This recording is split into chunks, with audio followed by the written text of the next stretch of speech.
to fit what you see in the environment. And so that it's not random, it's environmentally directed mutations. Well, recently, this is a paper that just came out within the last year. The other one was 1988. This is a very interesting paper because what they showed was this. You can take a population of bacteria, put it into 5 test tubes, and put the same but very stressful environment into each of the test tubes, causing the bacteria to change their genes to survive. Here's the point. In each of the 5 test tubes, the result was exactly the same. Well, then all of a sudden it says, where's the random nature of that process? And the answer is not random. Evolutionary changes are always adapting to the environment. These miniature adaptive radiations unfold in the same way every time, governed by the available environmental niches. Here's the point. We adjust our genes to fit the environment that we think we live in.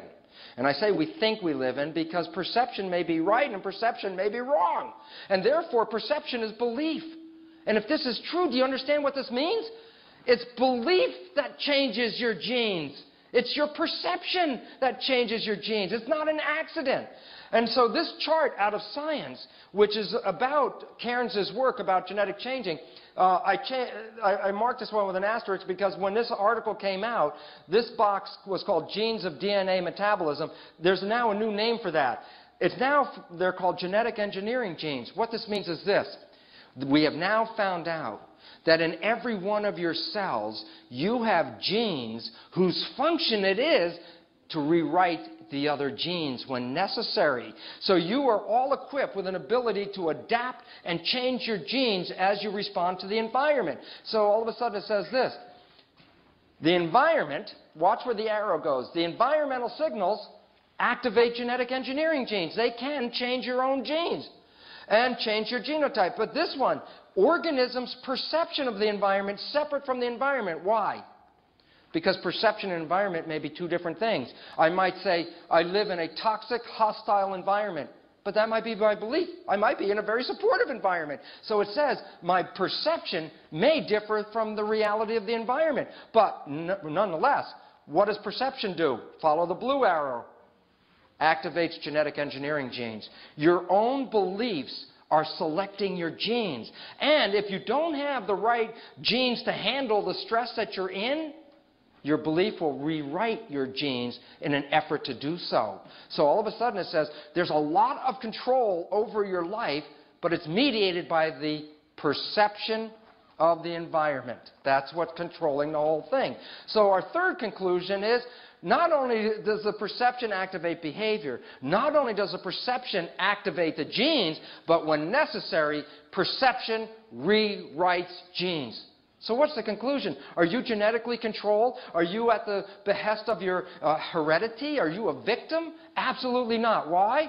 Because by adjusting your perception, you can adjust your behavior. By adjusting your perception, you can select different genes in your function.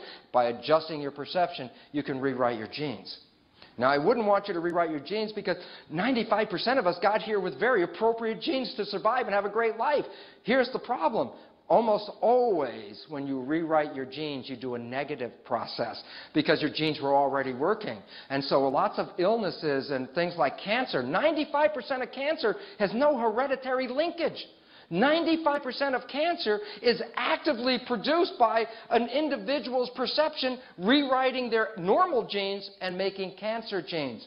And all of a sudden, unfortunately, remember when I told you when you were a victim of your heredity, you could be irresponsible because the genes just came that way.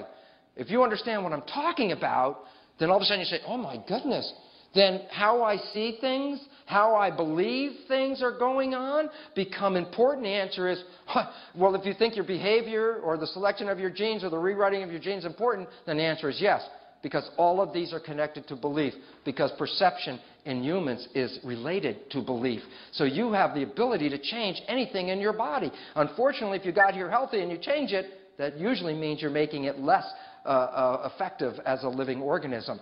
So the bottom line is this.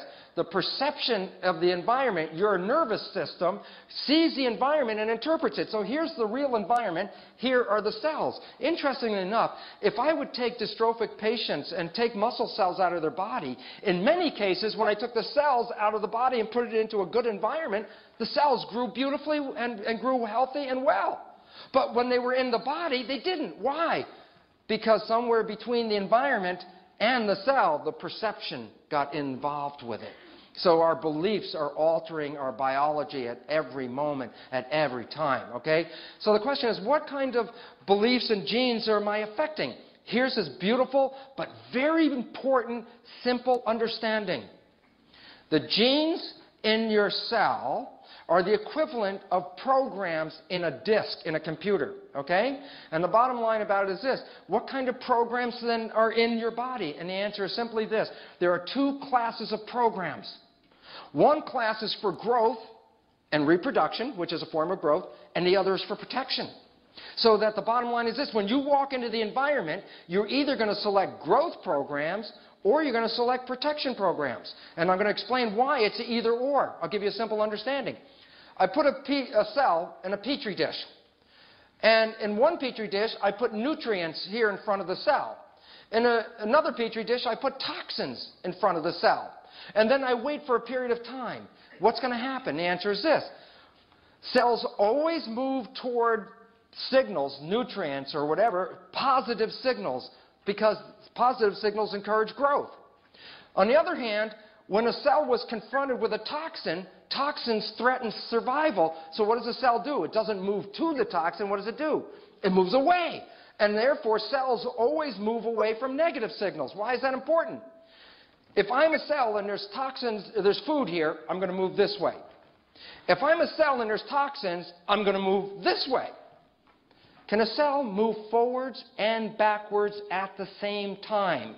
And the answer is no. Why is that relevant? And the answer is simply this. When confronted with an environmental signal, the cells have to make a decision to be in growth or to be in protection. Why is that relevant? Because when the cell is in protection, it stops growing. And the more protection we think we need, the more we shut off our growth mechanisms, and therefore we start stymieing our own health. Let me give you an example. Cells move toward positive signals as a mode of growth. Cells move away from negative signals as a means of protection. There are some signals that the cell doesn't even care about because it doesn't bother its growth or its protection. So there's some signals the cell doesn't really care, so there's zero. So the bottom line is this. Cells are either moving in growth or cells are moving in protection, but they can't do both at the same time. That's an individual cell, but I said you were made out of 50 to 75 trillion cells. So when I look at a human, I have a graded scale. You are either in some degree of growth or you're in some degree of protection based on the signals. Here's the interesting aspect. The most important growth-promoting signal in the world today for a human is love. It exceeds nutrition. A child getting love will grow.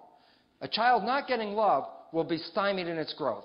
For example, in Eastern European orphanages where kids are given a lot of nutrition but no attention, their growth parameters, their intelligence, their height, every aspect of their development is reduced by 30% or more, most of them becoming autistic. What is an autistic child? Think about it. An autistic child is not responding to the environment. Why not? Because somewhere in its development, it started to put up the walls of protection because it wasn't getting love, and at some point, it shuts itself down and is no longer responding to the environment that is the highest form of protection. But look what happens to the child. It will die from the process. And the issue is this. When you are in fear, you're shutting down your growth mechanisms. When you're in love, you're enhancing your growth mechanisms. And it's as simple as that. It's a dual strip, one way or the other way. And there's a mechanism for it. In your system, it's called the hypothalamic pituitary adrenal axis. The hypothalamus is the portion of the brain that gauges the signals. When the environmental signals come into the mind says, is that positive or is that a negative signal? It has to know. And the idea is this. If it's a negative signal, then what's going to happen is the stress is going to activate the pituitary gland. Remember the word pituitary gland in basic education? It was called the master gland. Why? Because the pituitary gland is going to control the shape of the body. So there's two shapes, growth or protection. In negative signals, what ultimately happens is this, in negative signals, what happens is this, that the stress activates the pituitary gland to get into fight or flight. Remember fight or flight?